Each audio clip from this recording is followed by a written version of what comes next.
Sharva and ఎప్పుడు ఇట్లా హ్యాపీగా స్మైలింగ్గా ఉండాలి. ఈ బైక్ రేసులు చేసేటప్పుడు డిగ్రీలో ఇంటర్లో తిరిగిన ఆ మెమరబుల్స్ ఏమన్నా గుర్తొచ్చాయా? మెమరీస్. ఈ బైకింగ్ అప్పుడు కాదు, ఇంటర్ డేస్. నేను ఎప్పుడు చెప్తుంటా కదా, inter days are the best days of our lifes. ఎందుకంటే రేపటి గురించి ఒక ఆలోచన, ఏమవుతుంది లేకపోతే నిన్నేమైంది, ఈరోజు బతకడం కోసమే ఉంటుంది ఇంటర్లో.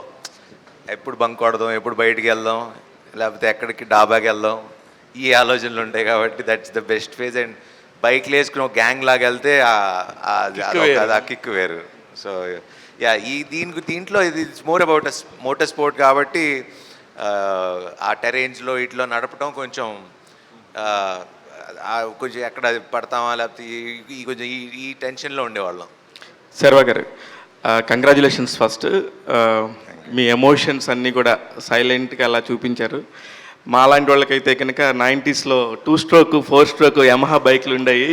కాలేజెస్ డేస్ గుర్తు తెచ్చారు. ఆ సౌండ్ ఇంకా చాలా గుర్తు తెస్తూ ఉంది.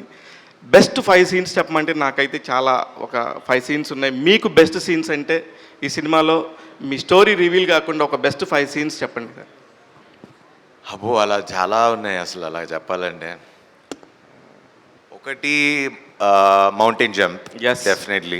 ఎస్. అంటే అదే దట్స్ సీక్వెన్స్.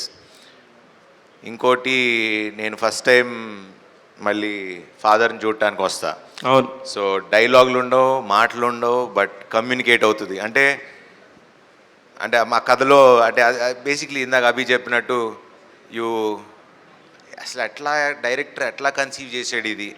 ఎందుకంటే అక్కడ ఎన్ని డైలాగ్, నువ్వు ఎందుకు వచ్చావు అంటే చాలా రాయొచ్చు, నిజంగా 4 సీన్లు రాయాలి. కరెక్ట్. జస్ట్ అది ఒక చిన్న ఇదితో ఒక బ్రహ్మాజీ వచ్చి నాకు పని ఉందని తీసుకెళ్ళిపోతాడు. So that's one scene I really liked, where I see my father after long. Convincing. ఇంకోటి డెఫినెట్లీ క్లైమాక్స్. 100% క్లైమాక్స్లో ఆ రేస్ ఒకటి, that's beautifully taken. And the way they, అంటే తను బైక్ అనే అంటే అసలు ఆ స్పోర్ట్ ఎలా ఉంటుంది అని మనకు తెలియపోయినా, ఇప్పుడు F1 చూసినప్పుడు మనకి F1 అంటే ఏంటో మన ఎవరికి తెలియదు. సేమ్ బైకింగ్ అంటే కూడా ఇప్పుడు ఎవరికి తెలియకపోయినా హీ మేడ్ ష్యూర్ అది క్లియర్గా అర్థమయ్యేటట్టు, పూస గుచ్చి అది పూస విప్పి చెప్పినట్టు అంటారు కదా, సో అలా క్లియర్గా అర్థమయ్యేటట్టు చెప్పాడు. So that is one of the thing. And the climax again, son of with నాన్న వచ్చి, నేను అప్పుడు ఆ సీన్ అయితే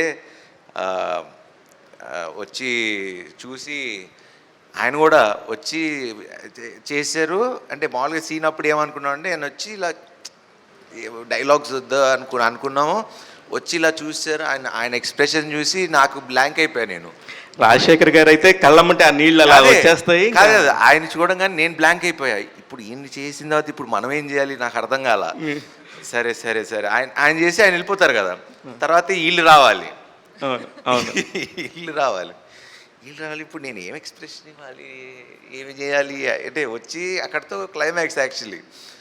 దాని తర్వాత అప్పుడు ఐ ఫెల్ట్, అండ్ ఆయన ఎమోషన్ తర్వాత అప్పుడు సన్నగా ఇప్పుడు నా ఫీలింగ్ ఏంటి, నాన్నని గెలిపించా కదా అనే ఎమోషన్ ఏదైతే ఉందో అక్కడ నాకు సరే నువ్వేం చెప్పకు, మనం ఏం మాట్లాడుకు రాని. ఇలా అప్పుడు యాక్చువల్లీ బాబును తినుగు రావాలి, నువ్వు బాబుని అప్పుడే పంపించుకో, ఫస్ట్ మాళవిక గారిని పంపించండి, తర్వాత మధ్యలో జాయిన్ చేయండి అన్నాం. ప్లానింగ్ లేదు, ఏం లేదు, వచ్చాం జస్ట్ బికాజ్ ఆయన ఇచ్చిన ఎక్స్ప్రెషన్కి అంత. So that is the most memorable scene for me in the whole film. నాకు కూడా సేమ్ మీరు చెప్పిన ఆ 5 సీన్స్లో 4 సీన్స్ చెప్పారు. ఇంకొకటి నాకు బాగా అనిపించింది, అన్వర్ మీకు వచ్చేసి మీకు బ్యాలెన్స్గా మీకు బ్యాకప్గా నించున్నాడు. ఇద్దరే ఛాంపియన్స్ ఉన్నారని చెప్పింది. That is the best scene. That is 200% the best scene for the film, in the entire film. Because usually ఒక హీరో ప్రొటాగనిస్ట్ ఉన్నప్పుడు, లేకపోతే అసలు ఈ టైప్ ఆఫ్ ఇది ఎప్పుడూ మనకి కథలో ఎప్పుడూ రాయాల. కరెక్ట్. అంటే ఒక ఛాంపియన్ని ఇంకో ఛాంపియన్ని సపోర్ట్ చేయటం అనేది, అంటే వెనకాల బ్యాక్ బోన్గా నిలబడటం అనేది, సో ఎవరు రాయలా.